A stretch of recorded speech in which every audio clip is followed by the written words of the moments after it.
If you're anything like me, the idea of decluttering your home can feel overwhelming. You've got memories in every corner and things you've held onto for years, even decades. And now you're facing the idea of letting it go, packing it up, and making space for something new. It's hard to know where to begin. But in today's video, I want to make that first step a little bit easier. I'm going to walk you through some simple tips to help you declutter so you don't feel like you have to give up everything all at once. I've learned that decluttering isn't just about organizing or cleaning. It's really about decision making, and honestly, it's about permission. Permission to let go of things you've outgrown and permission to say, this doesn't fit my life anymore. And I'll tell you something that's helped me personally. If I haven't used it or seen it since I've moved into this house and it's not a family heirloom, I start asking myself, why am I keeping this? Because if I didn't need it all this time, I probably won't need it in the next place either. We all have those things we hold on to just in case. But those just in case moments rarely come, and in the meantime, they take up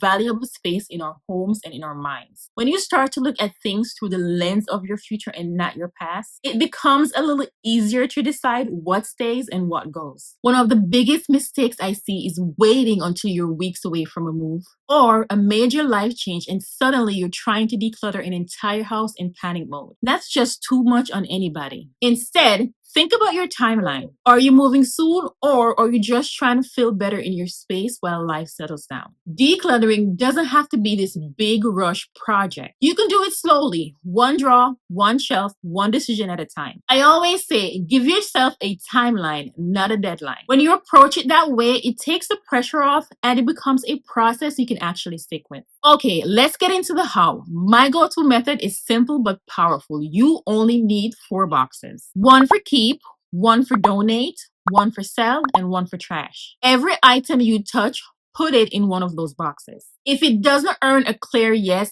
ask yourself, why am I holding on to it? And here's the key. Don't second guess every choice. If it takes you more than 10 seconds to decide, it probably doesn't belong in the keep pile. Start with something easy. Drunk draw, expired products, duplicate kitchen gadgets, and build momentum from there. Now let's pause and talk about the emotional part, because this is where a lot of people get stuck. Sometimes we're not just holding on to stuff, we're holding on to our stories. That high chair that reminds you of when your baby took his first bite of food. The wedding gift you never used but you kept it out of guilt. Even the clothes from a life you're no longer living. And I get it. I've tried to donate things that I didn't realize mattered to me so much until I held it in my hand. But here's what I want you to hear. You're not losing memories, just a mess. You're making room for what's important, for the person you're now becoming.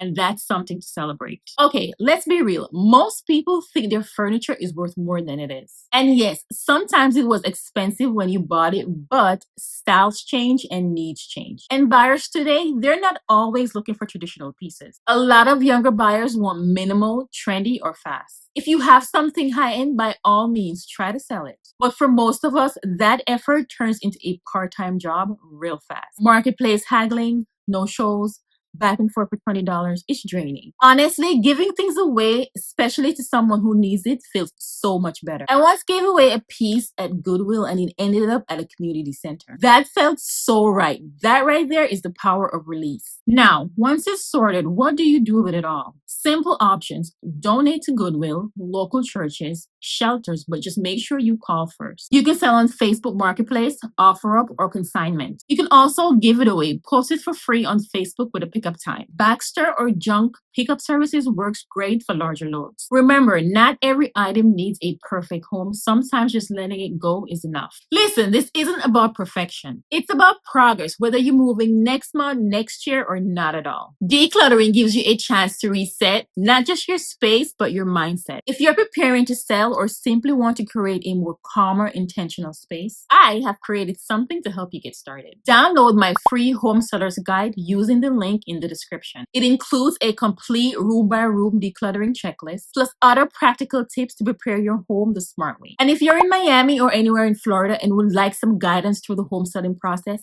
feel free to reach out. You can connect with me directly through the link below or send me a quick message. I'm here when you're ready. And before you go, hit that like button and subscribe if you want more videos like this. I'll be cheering you on all the way. I just want to leave you with this. Isaiah 43:19. See, I'm doing a new thing. Now it springs up. Do you not perceive it? I am making a way in the wilderness and streams in the wasteland. Decluttering isn't just about clearing space. Sometimes it's about making room for what God is ready to do next in your life. Trust that He's guiding you through every part of this process, even the emotional parts. You're not just letting go of stuff, you're stepping into a new season. I hope this video was a blessing to you. Thank you for watching, and I will see you in the next video. Bye.